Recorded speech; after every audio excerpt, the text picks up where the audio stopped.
ಇವರು ಅದೇ ಕೇಳಿದ್ರು, ಈ ಸ್ಟೋರಿ ಹೇಳಿದವ್ರು ಯಾರು ಅಂತ. ಕರೆಕ್ಟು, ನೀವು ಈ ಪ್ರಶ್ನೆ ಕೇಳ್ತೀರಾ ಅಂತ ನನಗೆ ಗೊತ್ತು. ನಾನು ಅವಾಗ ನೀವು 10,000ಕ್ಕೆ ಹೆಂಗೆ ಫೋನ್ಪೇ ತಂದು ಕೊಟ್ಟಿದ್ದೀನಿ ನೋಡಿ, ಇವಾಗ ಹಂಗೆ ತಂದು ಕೊಡ್ತೀನಿ ನಾನು. ನೀವು ಮುಚ್ಚಲ್ಲ ತಾನೇಪ್ಪ? ಇಲ್ಲ ಮುಚ್ಚಲ್ಲ ತಾನೆ? ಮುಚ್ತಾರೋ ಹೇಳ್ಬಿಡಿ. ಶಿಫ್ಟ್ ಮಾಡ್ತೀರೋ ಹಾಗೆ ಹೇಳಿ. ಯಾಕೆ ಉಲ್ಟಾ ಆಗೋಟ್ರಲ್ಲ? ಹೇಳಿ, ಈಗ ಶಿಫ್ಟ್ ಮಾಡ್ತೀರಾ ಇಲ್ಲ ಹೇಳಿ. ಡಿಬೇಟ್ ಬೇಡ, ಈಗ ಉತ್ತರ ಕೊಡುವಾಗ ಉತ್ತರ ಕೊಡಿ. ನೀವು ಮಾಡಲ್ಲ ಅಂತ ಹೇಳಿದ್ರೆ ಅದು ನಮ್ಮ ಯೂತ್ ಸರ್ವಿಸಸ್ ರಿಪೋರ್ಟ್ CMಗೆ ಬರ್ತದೆ. But still I will reply on that issue. ಅಲ್ಲ, ಬೆಂಗಳೂರಲ್ಲ ನಿಮ್ದೇ ಅಲ್ಲ, ಬೆಂಗಳೂರು ಓಲ್ ಅಂಡ್ ಸೋಲ್. ಬೆಂಗಳೂರು ನಮ್ದಲ್ಲ. ಇಲ್ಲ ಅದ್ ಮೊದ್ಲು ನಮ್ದೆಲ್ಲ ಇತ್ತು, ಈಗ ನಿಮ್ದೆಲ್ಲ. ಈಗ ಪರಮೇಶ್ವರ್ದು ಏನು ಇಲ್ಲ ಪಾಪ ಅವ್ರಿಗೆ. ಈಗ ಜಿಲ್ಲಾ ಉಸ್ತುವಾರಿ ಸಚಿವರು ತಾವೇ ಸರ್. ಇಲ್ಲಿ ಸನ್ಮಾನ್ಯ ವಿರೋಧ ಪಕ್ಷ ನಾಯಕರಿಗೆ ಈ ಫ್ಲೈಯಿಂಗ್ ಕ್ಲಬ್ಗೆ ನಾನು ಅದರದ್ದು ಅಡ್ವೈಸರಿ ಬೋರ್ಡ್ ಮೆಂಬರ್ ಆಗಿ, ಗುಂಡೂರಾಯರು ಯೂತ್ ಸರ್ವಿಸ್ ಮಿನಿಸ್ಟರ್ ಆಗಿ ನಾನು ಆಗಿದೆ. ಅಲ್ಲಿ ಏನಾಗಿದೆ ಅಂತ ಹೇಳ್ಬಿಟ್ರೆ, ಕೆಲವು ಜನರಿಗೆ ಭಾರಿ ಕಡಿಮೆ ಅಲ್ಲಿ ಪೈಲಟ್ಗಳು. ಮತ್ತು ನಾನು ಮತ್ತೆ ಬ್ಯಾಂಗ್ಳೂರ್ ಡೆವಲಪ್ಮೆಂಟ್ ಮಿನಿಸ್ಟರ್ ಆಗಿದಾಗ ಏನಾಗಿದೆ ಅಂದರೆ ಫ್ಲೈಓವರ್ ಬಂತು. ಆ್ಯಕ್ಚುಲ್ ಆಗಿ ನೀವು ನೋಡಿರ್ಬೋದು, ಏರ್ಫೋರ್ಸ್ ಫ್ಲೈಓವರ್ದು ಏರ್ಫೋರ್ಸ್ ಟ್ರೈನಿಂಗ್ ಕಪ್ ಫ್ಲೈಓವರ್ ಕೆಳಗಡೆ ಹೋಗಿದೆ. ಅದನ್ನೇನಾದರೂ ಟೆಕ್ನಿಕಲ್ ಆಗಿ ಇವ್ರು ಏನು ತಪ್ಪು ಮಾಡಿದ್ದಾರೆ ಅಂತ ಹೇಳ್ಬಿಟ್ರೆ ಫ್ಲೈಓವರ್ ಮೇಲೆ ತಗೊಂಡ್ಬಂದ್ಬಿಟ್ಟಿದ್ದಾರೆ. ಅಲ್ಲಿಯ ಟ್ರೈನಿಂಗ್ ಕ್ಲಬ್ಬಿಗೆ ಇವತ್ತು ಅವರು DGC ಅವರು ಪರ್ಮಿಷನ್ ಲೈಸೆನ್ಸ್ ಕೊಡ್ತಾ ಇಲ್ಲ. ಯಾಕಂದ್ರೆ ಡೇಂಜರ್ ಅದು, ಫ್ಲೈಓವರ್ ಇದ್ದಾಗ ಇದು ಟೇಕ್ ಆಫ್ ಮಾಡಲಿಕ್ಕೆ ಕಷ್ಟ ಅಂತ ಹೇಳ್ಬಿಟ್ಟಿದ್ದಾರೆ. ಅದಕ್ಕೆ ನಾನೇ ಒಂದು ಲೆಟ್ರ್ ಬರೆದಿದ್ದೀನಿ. ಏನಂತ ಹೇಳ್ಬಿಟ್ರೆ ಚೀಫ್ ಮಿನಿಸ್ಟರ್ ಅವರಿಗೆ, ನೋಡಿ ಗುಜರಾತಲ್ಲಿ ಅಲ್ಲೆಲ್ಲ ದೊಡ್ಡ ಇದಕ್ಕೆ ಯಾವುದು ಕ್ರಿಕೆಟ್ 1 ಲಕ್ಷದ ಮೋಡಿ ಅವರದ್ದು ಸ್ಟೇಡಿಯಂ ಇದೆ. ಇದನ್ನು ನಾವು ಫ್ಲೈಯಿಂಗ್ ಕ್ಲಬ್ ಅಲ್ಲಿಯೇ ಬೇಕಂದಿಲ್ಲ. ಫ್ಲೈಯಿಂಗ್ ಕ್ಲಬ್ ಈಗ ಹಾಸನದಲ್ಲಿ ಮಾಡ್ಬೋದು, ಶಿವಮೊಗ್ಗದಲ್ಲಿ ಮಾಡ್ಬೋದು, ಮೈಸೂರಲ್ಲಿ ಮಾಡ್ಬೋದು, ಬೇರೆ ಬೇರೆ ಕಡೆಯಲ್ಲಿ ಸಮೇತ ಫ್ಲೈಯಿಂಗ್ ಕ್ಲಬ್. ಅಲ್ಲಿರೋದು 25-30 ಜನ ಪೈಲಟ್ ಟ್ರೈನಿಂಗ್ಸ್ ಇರ್ತಾರೆ, ಅಥವಾ ಸ್ವಲ್ಪ ಜಾಸ್ತಿ ಇರ್ಬೋದು. ನಾವು ಅಲ್ಲಿ ಏನು ಮಾಡ್ಬೋದು ಅಂತ ಹೇಳ್ಬಿಟ್ರೆ, ದೊಡ್ಡ ದೊಡ್ಡ ಒಂದು ಸ್ಪೋರ್ಟ್ಸ್ ಕಾಂಪ್ಲೆಕ್ಸ್, ಬರೀ ಕ್ರಿಕೆಟ್ ಅಲ್ಲ, ಎಲ್ಲದಕ್ಕೂ ಒಂದು ಮಾಡಿ ಅಂತ ಹೇಳ್ಬಿಟ್ಟು ನಾನು ಒಂದು ಲೆಟ್ರ್ ಬರೆದಿದ್ದೆ, ಇದು ಮಾಡ್ಬೋದು ಅಂದ್ಬಿಟ್ಟು. ಅದರಲ್ಲಿ ಏನಾಯಿತು, ಕ್ಯಾಬಿನೆಟ್ಲಿ ಬರುವಾಗ ಯಾವುದೇ ನಿರ್ಧಾರ ತಗೊಳ್ಳಿಲ್ಲ ಇದು ಅಂದ್ಬಿಟ್ಟು. ನಂತರ ಈ ಪೇಪರ್ಲೆಲ್ಲ ಬಂದಿದ್ದು ಹೈ ರೈಸ್ ಬಿಲ್ಡಿಂಗ್ ಬರ್ತದೆ ಅಂದ್ಬಿಟ್ಟು. ಎಲ್ಲಿ ಅದು ಫ್ಲೈಯಿಂಗ್ ಕ್ಲಬ್ಬು ಶಿಫ್ಟ್ ಆದರೆ ಈಗಲೂ ಹೈ ರೈಸ್ ಬಿಲ್ಡಿಂಗ್ ಬರೋದು, ಈಗ ಆ ಪಾತಲ್ಲಿ ಮಾತ್ರ ಬರಬಾರ್ದು ಅಷ್ಟೇ, ಬೇರೆ ಕಡೆ ಎಲ್ಲ ಈಗಲೂ ಬರ್ಬೋದು ಫ್ಲೈಟ್ ಪಾತಲ್ಲಿ. ಇದು ದೊಡ್ಡ ಅಷ್ಟೇ ಹೊರತು ಒಳ್ಳೆ ಉದ್ದೇಶದಿಂದ ನಾನು ಲೆಟ್ರ್ ಬರೆದಿದ್ದೀನಿ. ಯಾಕಂದ್ರೆ ನಮ್ಮಲ್ಲಿ 1 ಲಕ್ಷ ಕೆಪಾಸಿಟಿ ಇರೋ ಒಂದು ಸ್ಟೇಡಿಯಂ ಬಂದರೆ, ಈಗ ಮೊನ್ನೆ ತಾವು ನೋಡಿದ್ರಲ್ಲ ಕ್ರಿಕೆಟ್ ಕ್ಲಬ್ಬಲ್ಲಿ ಏನಾಯ್ತು ಅಂದರು, ಆ ಥರದ್ದು ಒಳ್ಳೆ ವ್ಯವಸ್ಥಿತವಾಗಿ ಮಾಡಿದಟ್ಟು ನಾನು ಬರೆದಿದ್ದೀನಿ ಲೆಟ್ರು. ಅದಕ್ಕೆ ತಮ್ಮ ಗಮನಕ್ಕೆ ತಗೊಂಡ್ಬರ್ತಾರೆ. ಅಂದ್ರೆ ಮುಚ್ಚಬೇಕು ಅಂತ ಹೇಳಿದ್ರ ನೀವು? ಇಲ್ಲ, ಮುಚ್ಚಬೇಕು ನಾನೆಲ್ಲ ಹೇಳಿದ್ದು. ಸೆಂಟ್ರಲ್ ಗವರ್ಮೆಂಟ್ ಅವರು ಇನ್ನು ಲೈಸೆನ್ಸೇ ಕೊಡಲಿಲ್ಲ ಅದಕ್ಕೆ. ಮತ್ತೆ ಪಾಪ DK ಶಿವಕುಮಾರ್ ಅವರು ಉಳಿಸ್ಬೇಕು ಅಂತ ಹೋಗ್ತಾರೆ, ನೀವು ಅದನ್ನ ಮುಚ್ಚಬೇಕು ಅಂತ ಹೋಗ್ತೀರಾ? ಅದು DK ಶಿವಕುಮಾರ್ ಅವರು ಡೆಪ್ಯೂಟಿ ಚೀಫ್ ಮಿನಿಸ್ಟರ್ ಅವರು ಉತ್ತರ ಕೊಡುವಾಗ ಹೇಳ್ತಾರೆ, ನನ್ನ ಅನಿಸಿಕೆಯಲ್ಲಿ ನನಗೆ ಇರೋದ ಮಾಹಿತಿಯನ್ನು ನೀವು ಕೊಟ್ಟಿದ್ದೀನಿ ಹೊರತು, ಉತ್ತರ ಕೊಡುವಾಗ ಅವ್ರು ಹೇಳ್ತಾರೆ ಅದನ್ನು ಮುಚ್ಚಬೇಕಾ ಬೇಡ ಅಂತ ಹೇಳ್ತಾರೆ. ಅದು ಅವ್ರಿಗೆ ಬಿಟ್ಟಿದ್ದು. ನಿಮ್ದು ಅದನ್ನ ಬದಲಾವಣೆ ಮಾಡಿದ್ರೆ ಆ ಟ್ರ್ಯಾಕ್ ಇದೆಯಲ್ಲ ಉಪಾಧ್ಯಕ್ಷರೇ, ಅವರು ಕರೆಕ್ಟಾಗಿ ಹೇಳಿದ್ರು, ಅವರು ಬಿಡಿಸಿ ಹೇಳಿದ್ರು. ಏನು ಅಂತ ಹೇಳಿದ್ರೆ ಫ್ಲೈಯಿಂಗ್ ರೂಟ್ ಇರ್ತೈತೆ, ಇದರಲ್ಲೂ ಇದೆ, ಎಲ್ಲೂ ಜಕ್ಕೂರಲ್ಲೂ ಇದೆ. ಇದು ಮಿಲಿಟರಿ ಸ್ಕೂಲು. ನಿಮಗೆ ಟೇಕ್ ಆಫ್ ಆಗೋ ಒಂದು ಅರ್ಧ ಕಿಲೋಮೀಟ್ರು 1 ಕಿಲೋಮೀಟ್ರು ಬಿಲ್ಡಿಂಗ್ ಕಟ್ಟಂಗಿಲ್ಲ. ಲ್ಯಾಂಡಿಂಗ್ ಆಗೋ ಟೈಮಲ್ಲೂ ಕೂಡ ಆ ರೂಟ್ ಪೂರ್ತಿ ಒಂದು ಸ್ಟ್ರೆಚ್ ಪೂರ್ತಿ ಹೈ ರೈಸ್ ಬಿಲ್ಡಿಂಗ್ ಕಟ್ಟಂಗಿಲ್ಲ. 1+3 ನಾನು ಹೋಗಿದ್ದೆ, ಒಂದು ಜಕ್ಕೂರು ಇದಕ್ಕೆ ಹೋಗಿದ್ದೆ, ಯಾವುದೋ ಒಂದು ಜಮೀನು ನೋಡಕ್ಕೆ ಹೋದಾಗ ಅವ್ರು ಹೇಳಿದ್ರು, ಇಲ್ಲಿ 1+3 ಬಿಟ್ಟರೆ ಕಟ್ಟಂಗಿಲ್ಲ ಅಂತ ಹೇಳಿದ್ರು, ಟೇಕ್ ಆಫು ಮತ್ತು ಲ್ಯಾಂಡಿಂಗ್.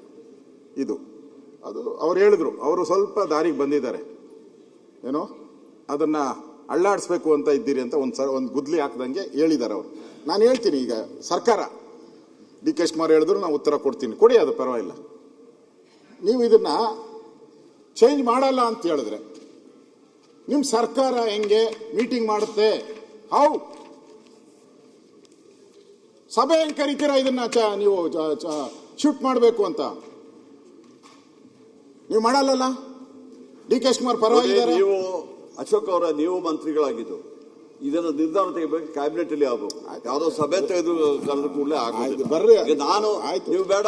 ಈಗ ನೋಡ್ರಿ, ನಿಮ್ ಸರ್ಕಾರದಲ್ಲಿ ಅಧಿಕಾರಿಗಳಿಗೂ ನಿಮ್ಗೂ ಸಂಬಂಧನೇ ಇರಲ್ಲ, ಮಂತ್ರಿಗೂ ಅಧಿಕಾರಿಗೂ ಏನು ಗೊತ್ತೇ ಇರಲ್ಲ, ಇಲಾಖೆ ಏನೋ ನಡ್ಕೊಂಡು ಹೋಗ್ತೈತೆ, ನೀವೇನೋ ಮಾಡ್ತೀರಾ ಅಂದ್ರೆ ಇಟ್ ಇಸ್ ಅ ಗವರ್ಮೆಂಟ್.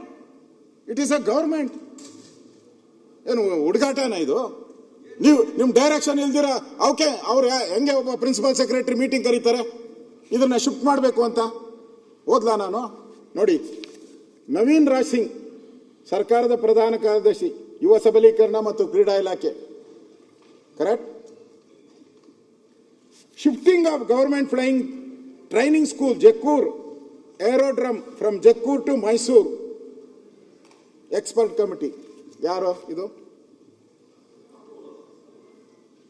ಅದನ್ನೇ ನಾನು ಹೇಳಿದ್ದು, ಈ ರಿಯಲ್ ಎಸ್ಟೇಟ್ ಮಾಫಿಯಾ ಇಲ್ಲಿ ಬೆಳಿಬೇಕು, ಇಲ್ಲಿ ಕಟ್ಟಬೇಕು ಅಂತ ಹೇಳಿ ಆ ರೂಟ್ ಇದನ್ನ ಮಾಡಿ ಇವತ್ತು ಇದನ್ನ ಶಿಫ್ಟಿಂಗ್ ಮಾಡಕ್ ಹೊರಟಿದ್ದಾರೆ.